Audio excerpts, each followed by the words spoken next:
সুপ্রভাত বন্ধুরা, তোমরা কেমন আছো? আশা করি সকলে অনেক ভালো আছো আর আমিও অনেক ভালো আছি। আজ হচ্ছে ভীম একাদশী, আর এই ভীম একাদশীতে আমি করেছি উপবাস। তো দেখতেই পাচ্ছ আমি এখানে কাজবাজ করে নিচ্ছি, কারণ আমি যাব বাজারের দিকে। তো চলো আগে যাই।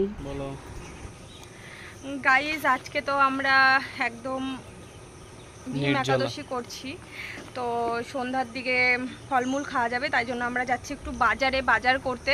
তো চলো, আমরা রেডি হয়ে গেছি, ব্যাগ ট্যাগ নিয়ে কী নিব সেটা তোমাদের সঙ্গে শেয়ার করব। আর আজকের একাদশীটা যারা যারা করেছে অবশ্যই কমেন্ট করে জানাবে। আর আজকে খুবই একটা ভালো দিন, তাই আমরা এখন যাচ্ছি কিছু ফল ফুল নিয়ে আসতে। তো চলো যাই বাজারে, কি কি পাওয়া যায় দেখি। তো চলো দেখা হচ্ছে একটু। দেখতে দেখতে আমরা কিন্তু বাজারে চলে এসেছি আর ফলমূল কিনে বাড়িও চলে এসেছি। আর এরই মধ্যে আমার এখানে ফল বানানো হয়ে গেছে, প্রায় সন্ধ্যা হতে যায় তখনই আমি কিন্তু সমস্ত কিছু রেডি করে নিয়েছি, দেখতেই পেলে।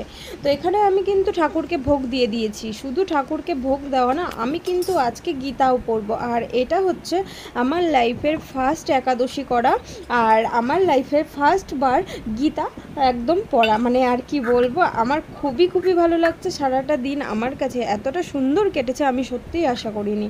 তো আমি সারাক্ষণ আজকে ঠাকুরের নাম কীর্তন করেছি। ইচ্ছে আছে পরের একাদশীগুলো করার, যদি ভগবান সঙ্গে থাকে অবশ্যই চেষ্টা করব একাদশীগুলো সম্পূর্ণভাবে পালন করার।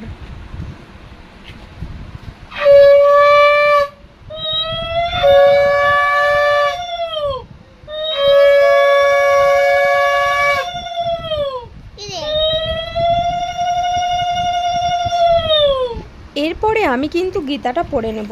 যদিও আমি গীতা এই ফার্স্টবার পড়ছি, তবুও চেষ্টা করব মন দিয়ে ভালোভাবে পড়ার। তাই আমি গীতাটা হাতে তুলেই আগে প্রণাম করে নিলাম।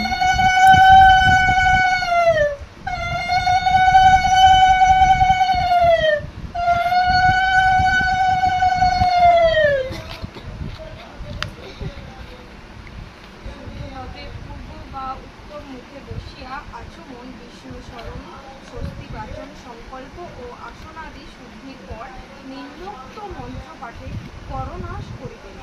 মন্ত্র যথা শ্রীমদ্ভগবৎ। হে আশ্চর্য, আপনার বুদ্ধি শিষ্য দ্রৌপদ পুত্রের সহিত পাণ্ডবদের এই বিরাট সেনাদল দেখুন।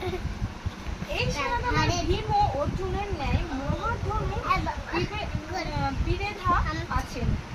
মহারাজ সাত্যকী, বিরাট এবং মহাবীর দ্রৌপদ, ধৃতকেষ্টু, চেকিতান, মহাবীর্যশালী কাশীরাজ, পুরুজিৎ, কুন্তিভোজ, নরশ্রেষ্ঠে শৈব, পরাক্রান্ত যোদ্ধামন্যু, বীর্যবান, উত্তম মৌজা। প্রথমবার গীতা পড়ছি তো সে কারণে আমার কিন্তু অনেকই ভুল হয়েছে। তোমরা প্লিজ একটু মানিয়ে নিও আর পুরো ভিডিওটা দেখতে থেকো। মহারথে বসিয়া শ্রীকৃষ্ণ ও অর্জুন দুইটি দিব্য শঙ্খ বাজাইলেন। শ্রীকৃষ্ণ পঞ্চজন্য শঙ্খ, অর্জুন দেবদত্ত। সত্যি ভাবতে পারিনি গীতা পড়লে মনটা এত ভালো হয়ে যায়। তোমাদের কেমন লাগলো জানিও। আর এই দিকে কিন্তু আমি কীর্তন গান করতে করতেই এই ফলমূল আবারও বানাতে বসে পড়েছি, কারণ রাতের আজকে এই খাবার খেয়েই আমাদের শুতে হবে। আজকের মতো কিন্তু এখানেই শেষ করছি। ভিডিওটা কেমন লাগলো জানিও। টাটা।